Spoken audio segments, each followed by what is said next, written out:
I'm ready, and I'm excited for your second talk for the international Oh, coaches yes. community. No Coach doubt. Vassil is talking about the inside zone today, and it's up to you, Coach. Yes, sir. Well, I want to thank you again, Coach, for having me on. I loved the last time I was able to come on and talk about fundamentals of offensive line. Um, just letting everybody know ahead of time. Remember, the beautiful thing about football is so many people do it so many different ways and have so many different names for things. So if you see something I'm talking about and I call it one thing and you identify it as another, that's awesome. Use how you identify it. Okay, it works best for me how I identify things within offense. I have a PowerPoint presentation for y'all. As soon as it wants to pop up, hopefully everybody can see the screen right now. Coach, are we able to see the screen at the moment? No, we only see you. All right, hang on. Let's. Oh no, I got to push that button. That's why. My fault, folks. Screen number 2. There we go. Now, Yeah, now we can. all right, this is now a picture of myself and my beautiful bride, just Yeah, past 7 years. Slideshow. All right, now can everybody see the PowerPoint? yeah. Now we are All building right, there something we huge. go. We're cooking with gas, boys and girls. All right, so real fast, let me get everything up and rolling.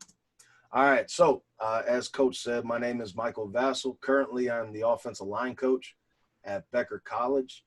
Previously, I have been a high school offensive coordinator, high school special teams coordinator, as well as an offensive line coach, all within North Carolina. If you guys at the end would like a copy of this presentation through PowerPoint, or you guys just want to talk ball, guys, I am always here for you. And gals, sorry, guys and gals. I am always available to talk football.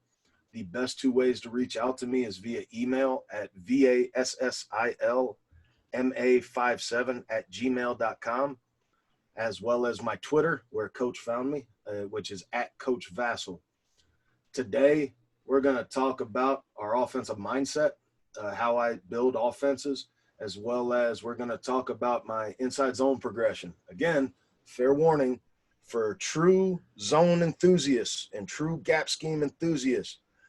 I mucked it up all together because that's how I like to do it. So if you're true one way or the other, you see something that pisses you off, I'm sorry. But it's how we make it work, because football is about combining to make things work. So our quick overview. Um, the acronym that I like to use for our offense is the Fed offense. I always tell the kids we're the Feds, FED. We're going to be fast, we're going to be explosive, and we're going to be dominant. All right, we're going to be fast, which means we're going to be up tempo, no huddle. We're going to be explosive because we're trying to create chunk plays. I want to get the defense on their heels. Kids love that stuff. And dominant means that we're going to run the football. So I'm going to find different ways for them to be successful running the football. So that's how we always will break the huddle, Fed. All right. I subscribe to a very simple rule, KISS, the KISS method, which stands for keep it simple, simple, or keep it super simple, or keep it simple, followed by calling myself stupid if I try to overthink things. All right. So with our KISS method, what we like to do, we build everything off of what we do. So all of our formations, we build motions to fit them. We build the run game to fit that. We build the pass game to fit that. We build our trick plays. Everything fits within itself. We create simple and easy rules for the skilled players to follow. We keep play calling, formation, motion, play, compact and simple. So at most, the kids will only hear a maximum of 6 words that covers formation, motion, and whatever the play is. We do it because we want to play fast. All right, our building focus. The first thing I do when I want to build a run play, a pass play, a trick play, a screen play, whatever, number one on my mind is the offensive line. What are we doing? How do we tailor it to make it simple and easy for them so that they can execute? Because I don't care if I get Julio Jones, Michael Thomas, blast from the past. Jerry Rice are my 3 wide receivers in their prime, and I got Joe Montana at quarterback. If those 5 cats up front can't do it the right way and do it easily, Joe Montana's on his back. Jerry Rice, Julio Jones, and Michael Thomas don't ever touch the football. All right, second, we want to build our offense to attack players, not schemes. All right, in my opinion, too many times, too many coaches get caught up in, I'm going to beat cover 4. This is how you do this. This is how you do that. And that's awesome. But a good defensive coach is going to change the scheme. If he sees you're burning them on cover 4, or he sees you're burning them on cover 1, he's going to go to a too high look, or he's going to go to cover 4. He's going to make switches. Schemes can get changed like that in the snap of a finger. They're players, not necessarily. So when we're building stuff, when we're fitting our plays into a game plan that week, I'm looking at your best player and I'm looking at your worst player, and I'm finding the weaknesses of both so I can attack either one at any time. That way you can't try to hide them. The run progression that we're going to talk about today, guys, is going to be inside zone. All right? So before we dive into that, all right, so our first slide is going to be phase 1. We're going to be talking about double option. I am a huge option guy when it comes to running. I like double option. I like triple option. I like attaching bubble screens to things. I enjoy it. It's fun. It makes football fun. All right. We build things in phases, but before we deep dive into that, I wanted to bring back a video from last week. Not last week, but last time we talked about offensive line play. We talked about our combo blocks. All right. Currently where I'm at, we call this particular style of combo block a post double team or a post combo. The goal here, our post man is going, just to recap, our post is going to post up the down lineman, try to get him to turn his hips, try to get him to turn his body. Our cleanup man is trying to drive through that down player to displace him onto the postman's track. If he does, this guy continues to climb up to linebacker. If that doesn't happen, what will happen is these two will stay engaged in the double team until the backer makes them make a decision.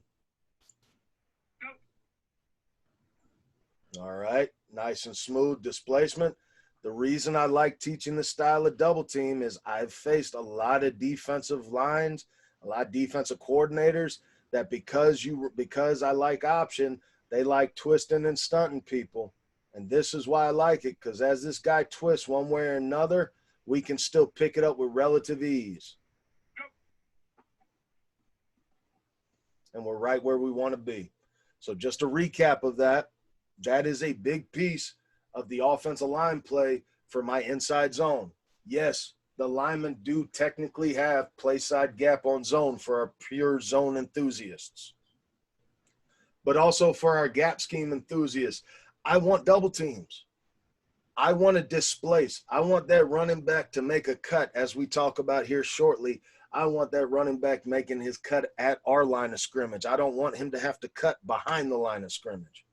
Because if he's cutting at the line of scrimmage, that means he's getting us positive yards. There's no praying to God you got the D1 running back or the guy that's going to the league. All right, so that is a big piece in all the phases of our inside zone play. All right. So the offensive line through all four of the phases, we're going to talk about the play in this play and all the formations and everything like that.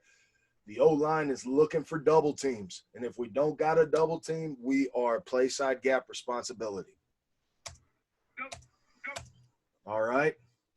So everybody has 11 personnel, and everybody usually has some variation of this formation. So now, how do I guarantee I'm going to get my double teams from my offensive line? We try to run at a shade versus a four-man front. That way I can get double team here, displace, get movement in the interior, right? This is inside zone. This ball's supposed to go up inside. So we're going to get our double team. We are 4 for 4. Right in here, make it work. Get me movement. My tackle is going, the backside, the play side tackle here, sorry, he's going to take a base attack here. So he's going to attack upfield and then go to kick this guy out. I know the angle is drawn like this. I apologize. Just play can only let me do so much at times. All right. So our offensive line is working double team, working up to the nearest backer to him. Play side tackle is going to attack upfield, kick this end out.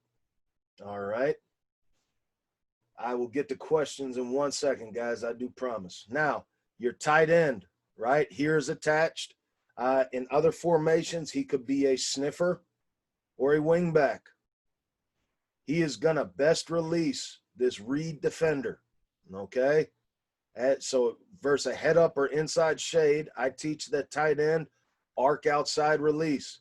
He's going to come up. He's going to look inside first. If this guy's trying to scrape over top to play option, he's going to block him. If this guy's staying in the box to stop the dive, there's no threat here. He'll then climb to the nearest safety. All right. Right here, play side receiver is going to block the head up cornerback because the quarterback could have the ball and come outside. We've got our H slot or H back or whatever player is here. Could be a tight end. I'm a little crazy like that at times. He's going to come in motion. When the ball's snapped, he's making sure I do not touch the defensive end. And he's going to release for the first alleyway defender to block him in case the quarterback keeps the ball. All right, now let's get into the mesh. All right, and then we'll touch over here on the play side, the pre-snap gift. All right, so the dive back, I affectionately teach this as a J step. A J step essentially looks one step to the left, then get downhill. All right, and what I'm telling him to do is after he takes that step to the left, he is downhill 100 miles an hour. All right, now the way I tell him is this. From the center, this play is technically the O-line's blocking zone to the left. So center, left guard, left tackle, this whole area to you is off limits. You're not going there. Don't mess with this false daylight.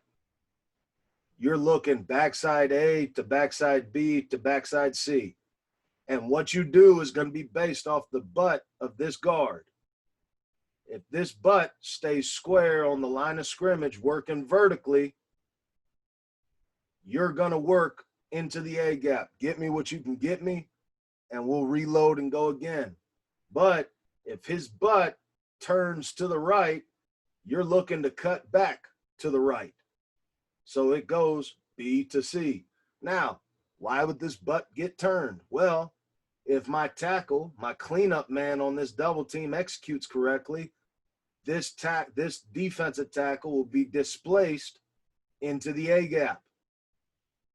If he's displaced into the A gap, his butt, the right guard's butt, will then turn that way because he'll be blocking him down, hence creating the cutback. Quarterback's job is very simple.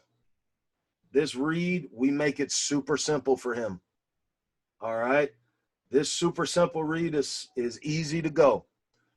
D end has two shoulders, shoulder near me and shoulder furthest from me.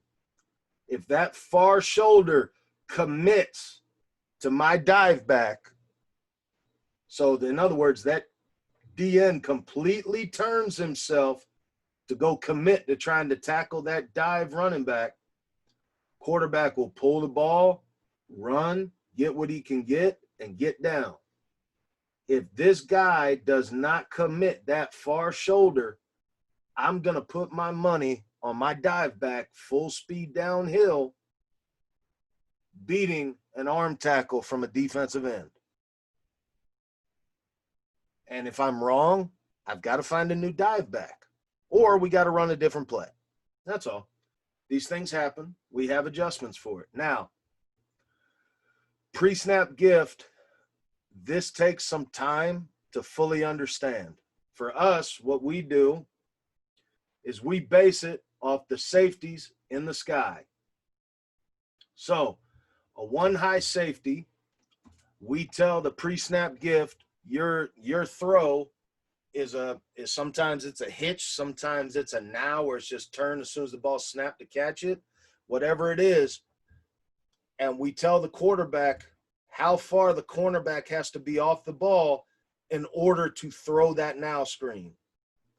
If there are two safeties in the sky and there's no alleyway defender, this guy, I'm going to give him a slant every time.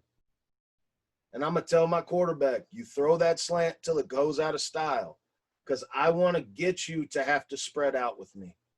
And then when I bring motion, I want to force you to have to honor open space, because I might just bring something to you. The thing at the end of the day, guys, is everything we do is to make sure that they can't load the box so that we can run. All right. I think I saw a question. I'm not sure. Oh, no, I pushed a button. Apparently not.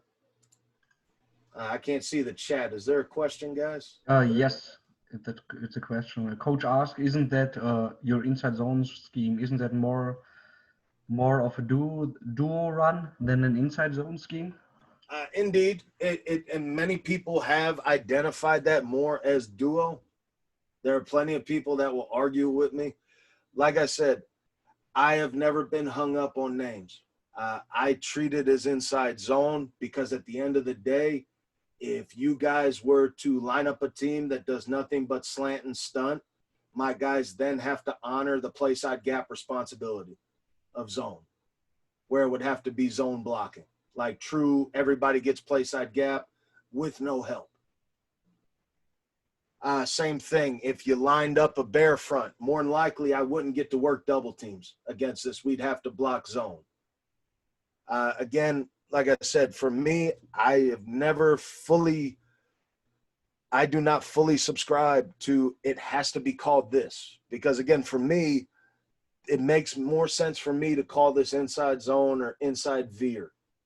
I know a lot of people, veer guys, will look at this and say this is inside veer because of the double teams. Again, like I said in the beginning, don't necessarily get hung up as much with what I call it. If you feel it's more duo or dual, again, there will be people that'll yell at me till I'm blue at the face because I call this inside zone. I know people that would call this power without pulling. Again, to me, this is inside zone because at the end of the day, if you were to walk up blitzers and load a box, my guys have to honor play side gap before they can worry about double teams. Does that help answer your question?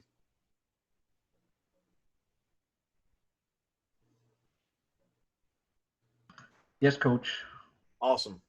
Thank you for asking that, because I know a lot of times some things I consider one way, people don't necessarily, and I always welcome the different ideas. I'm not one of those guys that says, if I'm not right, you're screwed. It's not the truth. We can all learn things. All right. So again, our phase 2 becomes triple option for us. Again, our pre-snap gift rule is the exact same as phase 1. So nothing changes. We teach them what has to be right. Okay. The offensive line's job, again, nothing changes. I want my double teams. Again, if the defense dictates I have to block play side gap, then I have to block zone play side gap. If that does happen, guys, what I tell my offensive linemen, you're attacking the near half of the defender and you're trying to drive them on a 45-degree angle to the left, because for them, this is zone left right now. Our tight end on the ball, his job is still the exact same thing. Nothing changes for him between phase 1 and phase 2. Our quarterback still has the same read key on that D end and that dive back. Nothing has changed with him. The only difference is now, instead of bringing that extra blocker for this first alleyway defender, I'm going to try to option off him if my quarterback's keeping the football. Again, one of the influences to me with running was watching Georgia Tech, watching Paul Johnson, especially one of the last places I was at as an offensive coordinator at the high school level. My coach loved inside veer. And veer is a triple option play. It's seen a lot in wing T. Georgia Southern does a lot of it out of multiple spread formations.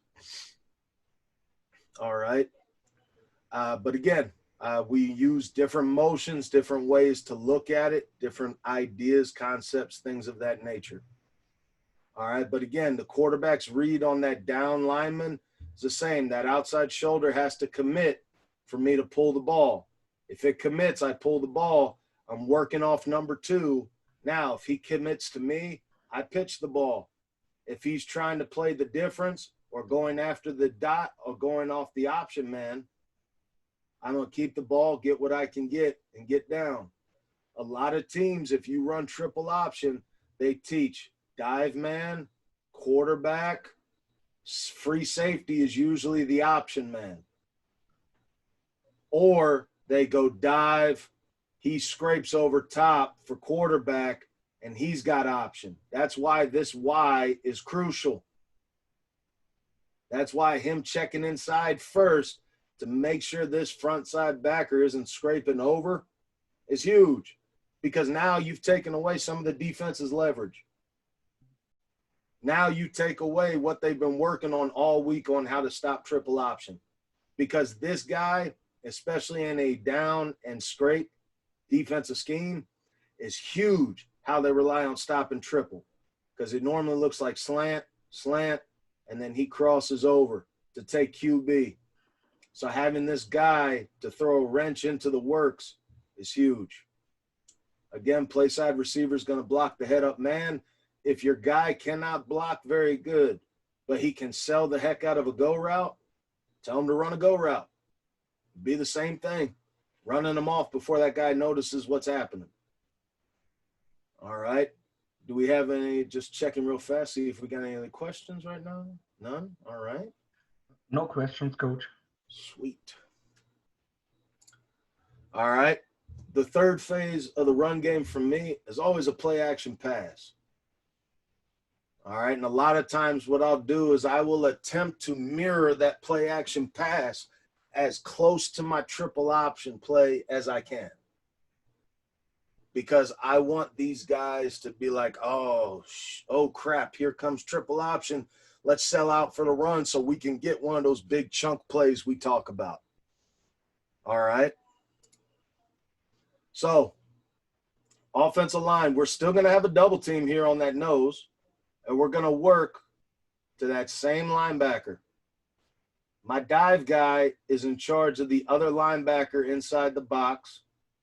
My left tackle, my right guard, and my right tackle are responsible for the down lineman closest to him. All right, now, the reason I do that is simple. I'm going to force the defensive coach that we're playing against that if he wants to get pressure on us, it is not going to come up the middle. It is not going to come from inside our box, which means somebody here or here or here or here, or this guy is going to have to get moved to bring us pressure. And when they do that, we can easily replace them with a throw to get yardage. So, for example, this is the backside. A lot of coaches I've gone against before, because I motion, they blitz this guy off the edge. All right, that's fine. You want to blitz that guy off the edge? I call this a magic bullet route, or some people call it a stretch route. Everybody's got a different name. Essentially, this receiver, backside receiver, this is a zero-step slant. So as soon as the ball snapped, he is on the angle coming this way. If he gets past, his job is to slant to the first window and then stretch it up the field vertically. The quarterback's eyes, when the ball is snapped, as he rides the mesh, he takes a quick look over here. If this guy is vacated, he's going to throw the slant right now. Abort the fake, step back, hit the slant. Let's get our yards, and let's go again. But let's say this guy stays home. All right, ride out the fake. Now we're working over to where our three receivers are. Our main read here is in purple. You've got an out route that is crossing down at 10, and you've got this route that's a swing route. Some people call it a flare. Again, whatever makes you happy is calling it. I'm not here to tell you what to call it, what not to call it. But you're going to high-low this defender, okay? If this guy stays back with the out, you dump it off to the swing. Let's get our yards and let's go. If this guy tries to jump it, because again, he sees the motion, he thinks it's triple, so he's coming down hard to be the hero. Well, now you've got time to throw the out. I always put this route here in green for a simple fact. I tell the kids, this is the money ball, or the free money ball. If they're going to play up press before the ball snapped, I want you to ride the fake, and I want you to throw the go. Take a shot. Worst case scenario, interception or picked off, but that ball's thrown deep. But I want you to take a shot, because if they're going to come up and play man, I believe that my Z and my X, if this play was going to the left, my Z and my X are going to beat your best corners. That's my belief. Otherwise, we wouldn't have them out there. And that's any string along the way, because these guys are supposed to be your playmaking receivers. These are the guys that are one day, hopefully, if they're lucky, if you're lucky, go on to big things and they shout you out and you get to talk at their retirement speech about what an amazing person they were. But if this guy's inside of 5 yards, you take the deep shot every time. I won't question it. Just make sure I can see on film this cornerback was inside of 5 yards playing press. All right. Now, same deal. The reason I have the free safety in the diamond, well, some teams, they're going to get keen to you working the high-low on this alleyway defender. So this guy's going to start creeping. This guy's going to start chasing. When that happens, we tell the quarterback eyes on the free, because as soon as he chases that, that's where, again, that magic bullet route can come into play. And you can drop it right over ahead, and that's 6. Because that kid's going to bite too hard on trying to chase that out or trying to give support to his corner. All right. Any questions so far, guys? No questions in the chat now. Sweet. So we're ready. All right. So now we have come to the final phase of our run progression for zone.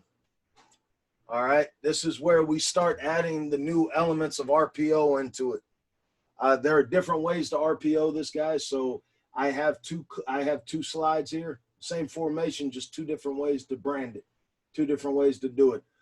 Again, like all of our run game, we're always going to have a pre-snap gift away from what we're reading, just in case they want to give us free candy, as I always tell the kids. Free candy, free money, free gift, whatever you want to call it. We're still going to give them motion to make it look like it's phase 1, like it's basic double option. Okay?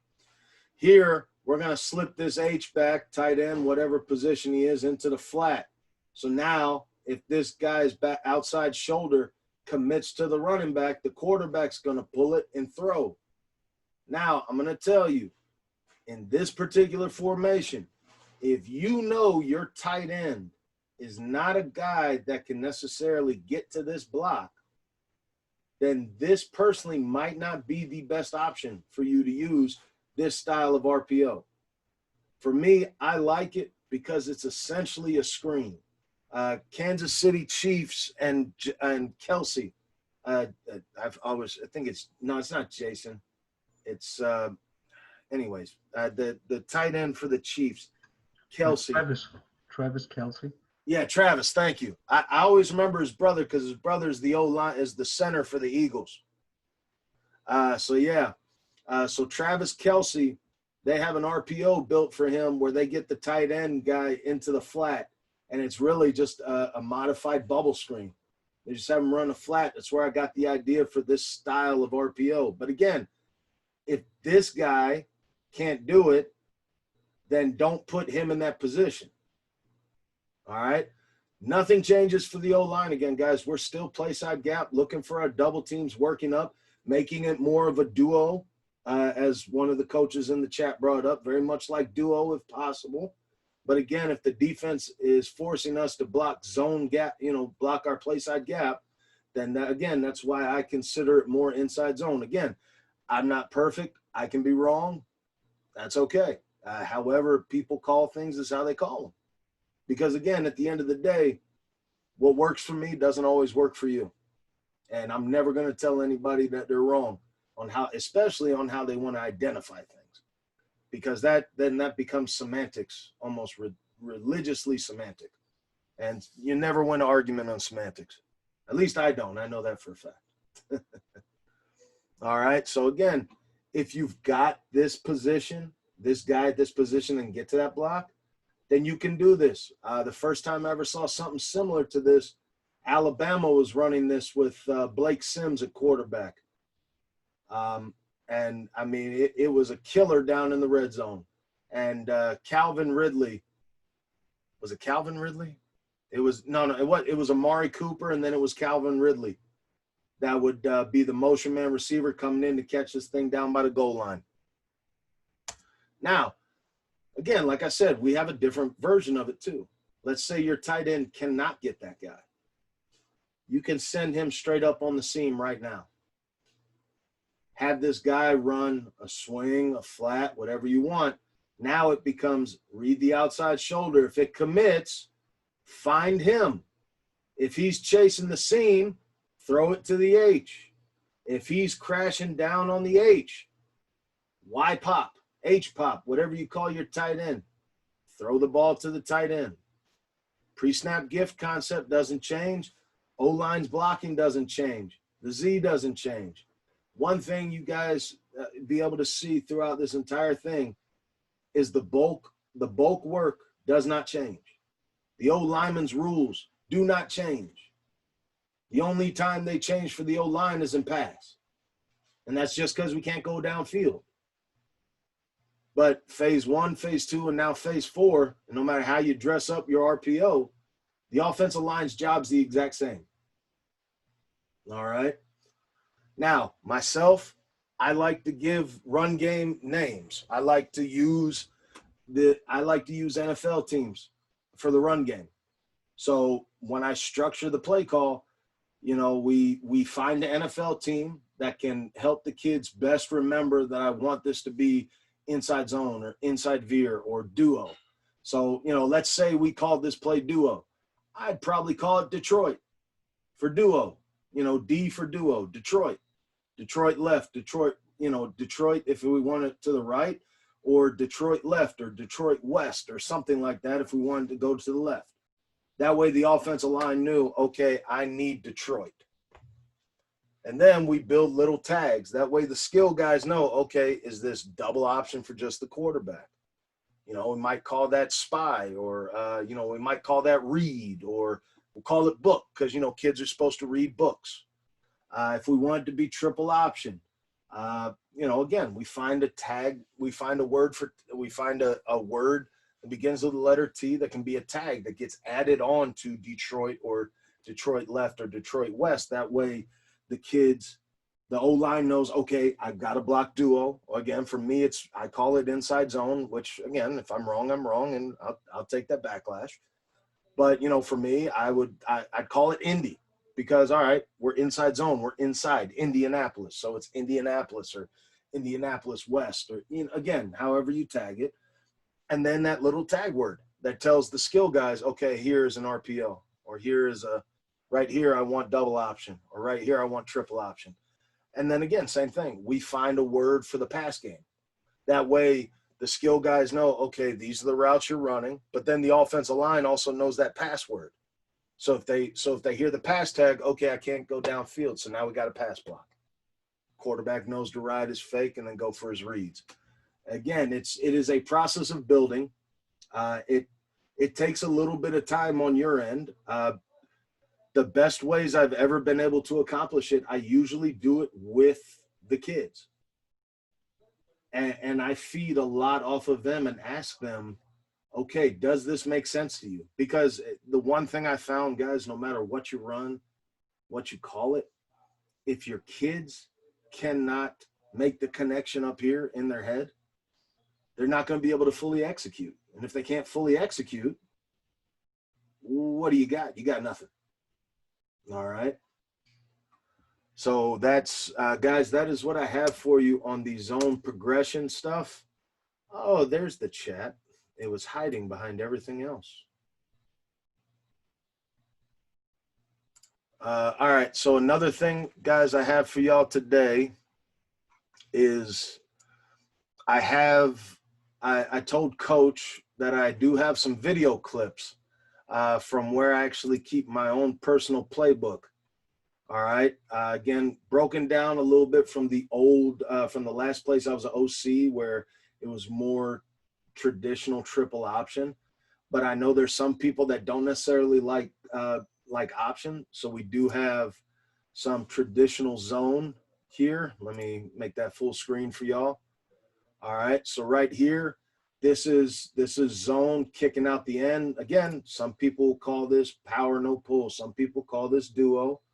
We'll have that H-back guy kick out the defensive end. The running back's going to press and look for the hole. The offensive line is trying to find double teams across the board.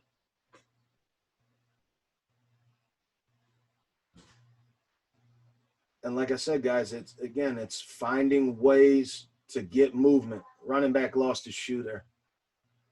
Big thing there, guys, is, sorry, 1 second. We want to force movement up front.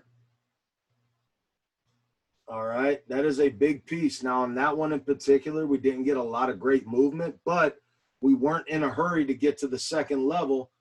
That made sure that we didn't have a leak through. Now, I don't know if you guys deal with this over where you guys are, but we do have some coaches that teach that amoeba front. This is where, again, this is why I still consider it more inside zone, because in this particular play, what I told my guys was simple. Play side gap, play side gap, play side gap. Don't worry about the doubles. Indeed, that is definitely that is what I called it, psycho front. Some people call it an amoeba front. It can be crazy at times, but the nice thing about it is this is where play side gap rule comes into play for us, like I talked about, because they had done this the drive before. Yep. We did this the drive before they came out in this while we were trying to run buck sweep, I think. And it just messed up our down blocks. It messed up everything. My kids were all kinds of confused. So the very next drive, I said, all right, let's just get back to basics. Let's go again. This was inside veer because where we're at. But just play side gap, play side gap, play side gap. Everybody take play side gap. Have our guy take care of the end. And the rest worked out beautifully. And then very quickly, they got out of that psycho front. Because they realized they couldn't keep doing it. All right, so again, this was our basic zone, just having a kick. But again, guys, you notice the first cut this back has to make now is at or past the line of scrimmage, which is a big difference than him having to cut behind the line of scrimmage. And some of that too is that kid, because that kid right now is being recruited by a lot of Division I schools and going to Louisville, I think, if he stays with where he committed. All right, now same play. This kid's more of a bowling ball. He's a downhill one-cut runner. This guy's going to come kick out. Nice doubles across the board. Nice play side gap across the board. And like I said, that's a kid that's not necessarily a zone runner. He's a downhill one cut, which, I mean, isn't bad for zone, but that kid's a bowling ball. He's a hammer more than he's anything else. Again, guys, you can dress up. You can dress up zone or veer or duo. You can dress it up with bubble screen. Sorry, I messed up this video when I was making it. Let's see if we can't speed up that a little bit. So, I mean, right here, a lot of people had seen a lot of the stuff we do at that point. But again, we talked about quarterback read, correct? We talked about the quarterback read. This guy commits that far shoulder to the play. He committed, quarterback pulled it, working off that guy. He's cheating towards the option. So quarterback's going to keep it and get vertical. That's a backup quarterback too. That's not even my starter. We had lost our starting quarterback at that point. I think I skipped it. There you go. There you go. Again, read it. Check the shoulders. Like I said, there's a lot you can do with tagging different things, putting things together. At the end of the day, guys, it's what works best for your guys. All right. You know, I wish I had as they say, I wish I could sit there and tell you that I have every single answer. I don't. All right. I'm completely forgot. There we go. I wish I could tell you I had every single answer to everything gets thrown out. I unfortunately don't, because that's the beautiful thing about football. We never really do. I appreciate you guys listening to me and putting up with me. All right, we got a question that says, we started last year. I heard that a lot of coaches going away from the bubble screen RPO because it's hard to take too much time to coach. Well, all right. So in my opinion, I don't believe it's that hard to coach if you make it simple. Again, I've been around coaches that, you know, will tag whole quick route concepts like a stick, a speed out, and a go with an RPO. And yeah, that's going to take a lot of time to teach, because you got to teach the first read. And now you got to progress to the second read. You got to teach that kid, okay, these three things have to happen. You know, one of these three things has to happen. When you teach your RPOs, just like you teach double option or just like you teach triple option, you need to create a buddy of mine who's been a mentor to me and helping me better understand how to progress myself once told me, if you can turn what you're teaching into if-then statements, you will make anything easy for the kids to learn. What I mean by an if-then statement, and what I'll do is I'll share it one more time. Just give me 1 second to pull it up for you guys. Sorry, I accidentally exited out of everything. Hurry up and load. There we go. All right, so let's pull back up. We'll start with a triple option look. We'll start with a triple option look. All right, so let me share the screen. No, let me share the screen, that one. All right, so everybody can see the screen here. So this is a triple option look out of a two-back shotgun. All right. The first if-then statement is the defensive end right here. If the defensive end's outside shoulder commits to the dive back, then you pull the ball, work to your second option. If the second read, if the second read attacks you, then you pitch the football. Or if the second read attacks the option man, then you keep the football, right? Simple if-then statement to teach option. Now, same thing applies, and we'll come down here because this is a particular interesting thing that's sweeping college and pro as well, because a lot of college guys are going to pro with their offense. This is a motion, right? We're sending him in motion to run a bubble screen. All right, so this is an RPO in a sense with a bubble screen, just not your traditional bubble screen from the perimeter, or not your traditional now screen from the perimeter. But the same if-then rule applies, because we've made the read simple here. The read is simple. It's the defensive end. If the defensive end screams upfield, then the quarterback gives the ball to the dive back. If the defensive end's outside shoulder commits to the dive back, then you throw the bubble or the now or the perimeter or whatever the simple screen is. Because again, at the end of the day, anything here, anything drawn up, you know what I mean? Anything we go through becomes a matter of how can I teach it? So again, we'll go back to the visual I gave you guys earlier with this play, right? In the video I showed you guys of the bubble. Sorry, trying to speed it up for you guys, right? So our quarterback, now this is more option. This isn't the RPO, but let's just say it was the RPO. We're reading this guy, right? This guy crashes shoulder, outside shoulder commits. He would then throw the ball. But because this is triple, his outside shoulder commits, then you pull the ball, work to number 2. If number 2 plays in space or goes toward the bubble, then you keep it, right? So let's watch. All right, first if-then statement. Shoulder commits to the dive back. Quarterback knows. All right, shoulder commits, then I pull. All right, next if-then statement. Read player commits to the bubble or to the swing pass, then I keep the ball. Now, mind you, again, this is a backup quarterback. This was not my starting quarterback. Our starting quarterback for that season broke his ankle in like game 7. Very next play, too, I think is our starting quarterback, if I remember correctly. All right. All right, here you go. Perfect. If-then statement. This is the guy in space that's supposed to have the bubble.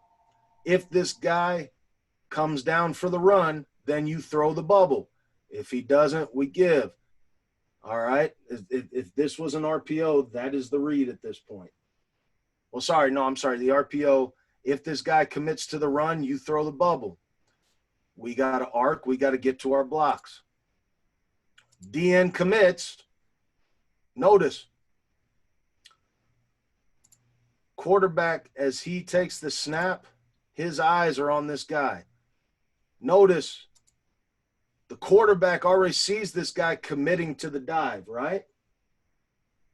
So quarterback already knows there's no point in faking this. Throw it. Bam, get out in space. Make a play. In my opinion, it's not very hard to do it. It just takes a little bit of time and repetition. Now, the question would then become to coach is how much time do you have truly to commit to it? Because it's like anything else. It's like when you teach power. It's like when you teach zone or jet or buck sweep or any other kind of pin and pull trap. It's how much time do you have to commit to it? Once you know how much time you have, how can you work it in to other places to get the extra time you might need? I hope that makes sense in terms of what I'm getting at. Yeah, so absolutely. Like for us, our receivers and our tight ends and our running backs and at that place, every day for 5 minutes would go in groups of 3 and work on perimeter screens, work on bubble screens, and work on the flat RPO, where there were 2 blocking that guy going into the flat. That was during screen periods. And usually while they were doing that, the offensive line was starting Indy. Just like one way every day we worked on triple option with the pitches and with the mesh is we had a 10-minute period beginning of every practice. Didn't matter if we were in full pads or helmets only. If we were helmets only, the defensive guys had bags in their hands, but if we were full pads, defensive guys had pads on. And we literally did a 10-minute period of nothing but working triple option with the traditional pitch man, triple option, throwing a bubble. And that's how we always made sure we got that stuff in every day. We found little ways to where we could work on option, work on the O-line firing out, work on the wide receivers working on blocking. the tight ends and the sniffers and the slot guys working on getting to checking the inside of the box first before climbing to the second level. Mm. I don't believe it's overly difficult to teach if you can simplify it and then you make sure you find time to do it. How does that, I hope I answered the question. I know I just talked for a lot. Yeah, I got you. Yeah, Justin, I just heard that it's hard for some quarterbacks to throw the bubble screens, and I see more and more coaches. That's from my perspective. I see more successful RPOs combined with quick game than Yeah. with the bubble screen, and then I think that's why I asked that. Oh, no doubt. Your And your definitely, a lot of times it can be difficult because, especially with bubble screens, right-handed quarterbacks are always going to be better off throwing to the left yeah. when it's a bubble screen, just like lefties are usually better throwing to the right because it's that natural motion of catch the ball and fire out, or catch the ball, fire out, kind of like that shortstop or that second baseman, just popping the ball to turn the double play to the other guy covering the bag. One thing we did do with our quarterbacks to help them is we had a baseball coach that was kind enough to come out once a week and met with the guys after practice and just worked on them catching the ball, a quick set of their hips. So if it was catch the ball and then they had to throw to the right, learn how to catch the ball, pop their hips, make the throw. So that they could put themselves in a good position to make an accurate throw that wasn't just a lollipop over to the bubble or over to the now. Yeah, I got you.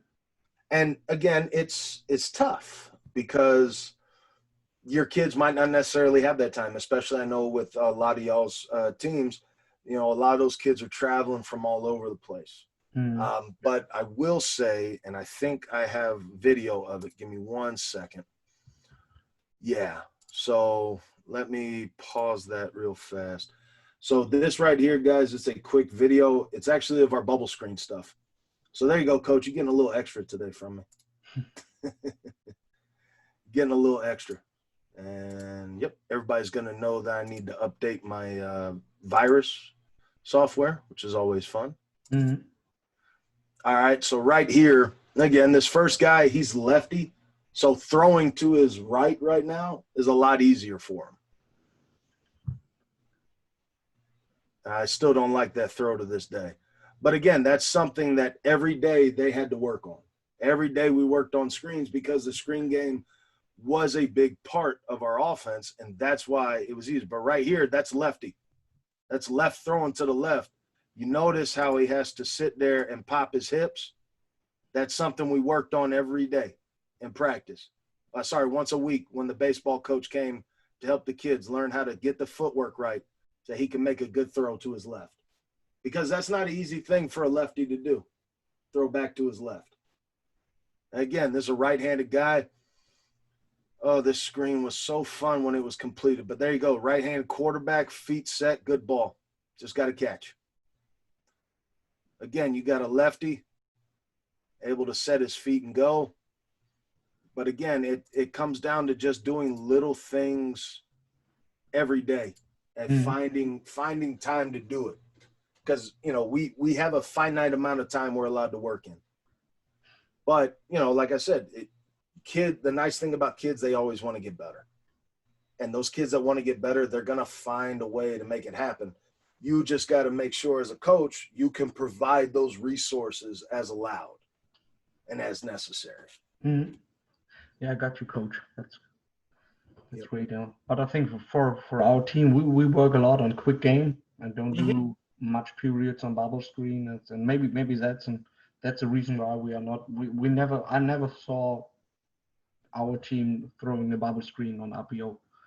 And we attach it to everyone, but we never throw that, and that's why I asked the question. Oh, no doubt, Coach. And it's actually funny is the first place I ever worked at where I got the idea to attach a pre-snap gift to the run game right? Because you notice with all those, I have a pre-snap gift in the run game. We had a kid that was a Division I quarterback, and God bless him. Love that kid to death. Smart kid. He's at Duke right now on a full ride. Gunnar Holmberg. And Gunnar was given a pre-snap gift. Like I think it was a hitch route. Just something simple, catch, throw. Gunnar would never throw it. And because Gunnar had an arm and we had speed, there were teams, their corners would probably play us 8-9 yards off the ball, because just at the X and the Z, the Y, all of our receivers had speed. And so they were, we saw teams that played cover 4 and a lot of too high because Gunnar had an arm and our kids had speed and Gunnar could make those throws. But he would never take that pre-snap gift, right? And I relate that now to what you're talking about, not necessarily throwing the bubble when you got the run.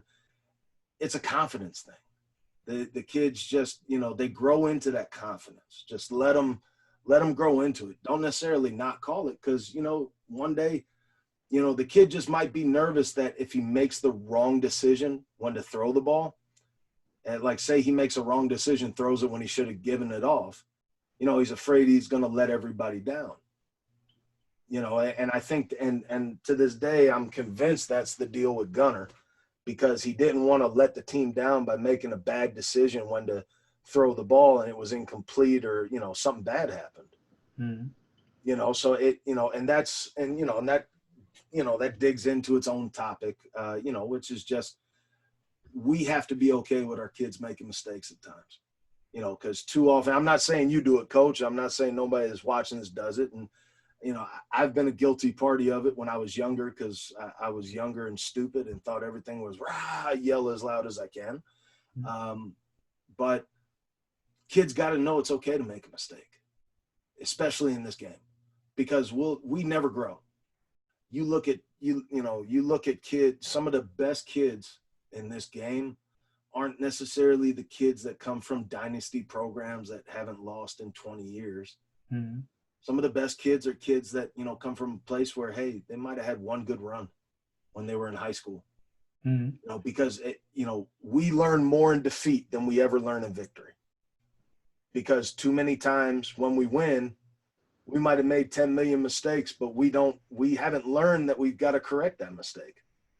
And we don't learn how to correct it until it bites us in the tail where we lose. So I would say, Coach, if your offense, if, somebody else that watches the offense wants to include those things, include them, but then let that kid know it's okay to make that mistake, because that's how you learn. And like I said, build in those if-then statements, because if-then helps the kid better understand, okay, this is when this should be thrown, this is when it shouldn't be. And they'll build that confidence from there. Yeah, that's absolutely true. I think practice is good for making mistakes, and we can't learn without mistakes. And I think for me, mistakes are good, because now I have something I can correct and I can work on. Oh, exactly. And that's the thing. Like, I think our first one of these we did, I had a couple of my guys that I had coached that are just now going into the coaching world themselves. And I was talking with them afterwards, and they were like, Coach, you sound exactly the same as when you were working with us. I said, yeah, it's because, I don't just say that stuff to make y'all feel good. It's the truth. Like we all make our mistakes, that's, we wouldn't be human. We're all human. We're all going to make mistakes. It's how we learn from it and how we grow. And it's the same thing. Like, I'm very fallible. Like, if I took what I believe is inside zone into a room with 10 guys, I'll guarantee bulk of the guys would say, that's not inside zone, that's this. And I get it. I totally do. Like, that's what you grew up with, and that's what it's called. And that's super awesome that you call it that way. And I'm not going to tell you you're wrong. But for me, I've never looked at something as, if it's this, it has to be this. Why can't it be both? Why can't it be merged together? Why can't it be a little bit of everything? Because this game is so far from exact. football is so far from exact on so many different planes. I mean, just looking at the evolution of players alone just proves how this game can be done so many different ways. Like, I think about some of the offensive linemen, like I grew up watching, I watch film on and stuff like that. And you see the evolution of the offensive line position. Like, there are some guys that are greats that I don't know if they could hang with the defensive ends of today. And that's not a knock on them. That's just, kind of, just an athletic standpoint. That's just something different.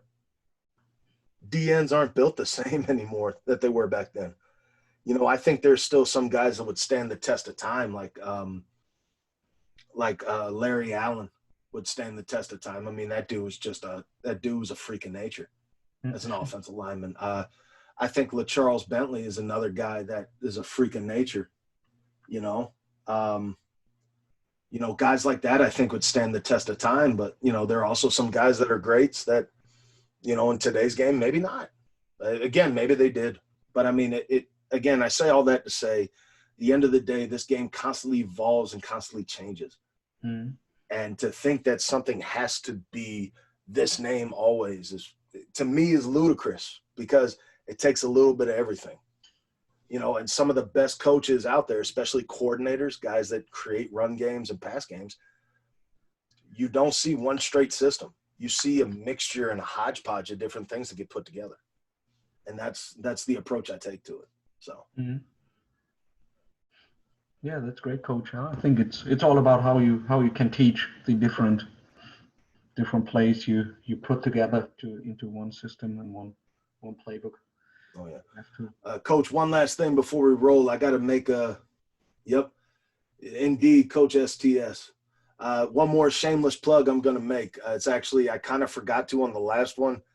When I did my O-line philosophy, actually a very big help to me evolving how I coach the game and how I approach it and looking at it from a different manner was actually a gentleman that I named when we were talking about some of the greater offensive linemen I watched growing up, was LaCharles Bentley.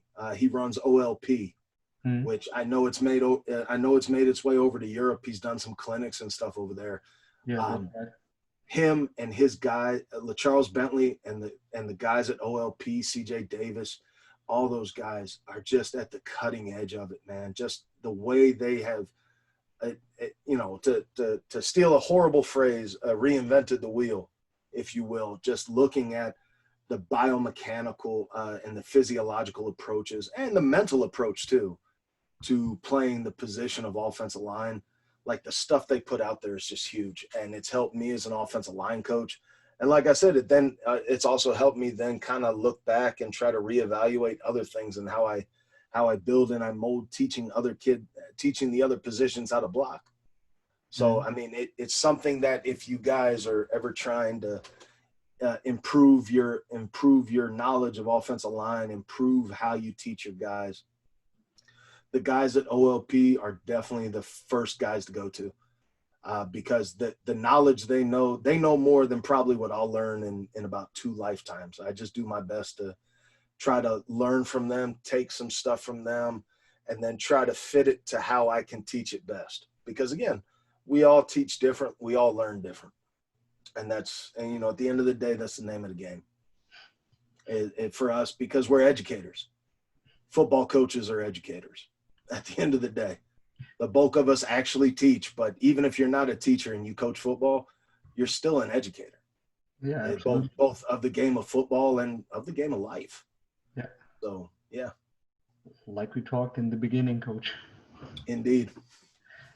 Yeah, that's great. I think that was a great last sentence from you. I really appreciate your time. You're taking the time for the second time on the. Oh, yes, sir.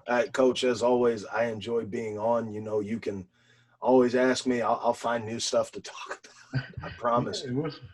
Yeah, I will come back to you. I have something on my mind. Maybe we can talk about inside and outside zone techniques. Oh, yes, sir. Without a doubt. Whenever you'd like to do that, man, I would love to do it. I think my outside zone will be a little bit more on the traditional wide zone, so I won't get as many people thinking I'm crazy. Mm. Yeah, but maybe that's the technical standpoint would be great too. Oh, no doubt, Coach, without a doubt. Yeah, Again, Coach, thanks for having me, guys, that were able to tune in. Thank you for all those that end up watching on YouTube. Again, feel free to reach out, even if it's hate mail. I love mail. So, yeah, Coach. Thank you very much, and talk to you next time. Have a nice yes, day, sir. Coach. You as Bye. well. Good night, everybody in Germany. Yep. Good night.